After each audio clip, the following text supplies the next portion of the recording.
રાજ્યમાં ભીષણ ગરમીના પ્રકોપ વચ્ચે કમોસમી વરસાદની આગાહી 3 મે સુધી કાળઝાળ ગરમી રહેશે યથાવત તો 3 થી 6 મે વચ્ચે માવઠાનું સંકટ।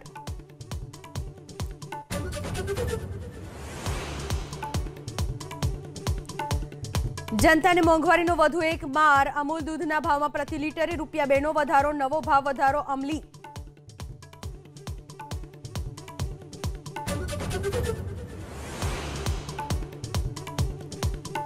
આજથી 5 મોટા ફેરફારો લાગુ, એટીએમમાંથી ફ્રી લિમિટ બાદ રોકડ ઉપાડવું થશે મોંઘું, તો રેલવે ટિકિટ બુક કરવાના નિયમોમાં પણ ફેરફાર।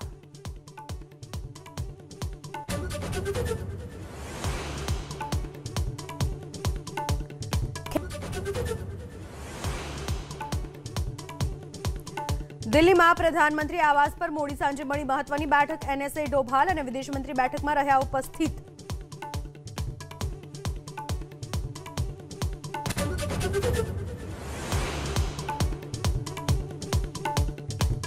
પીએમ મોદી આજે અને કાલે મહારાષ્ટ્ર, કેરળ અને આંધ્રપ્રદેશના પ્રવાસે, મુંબઈમાં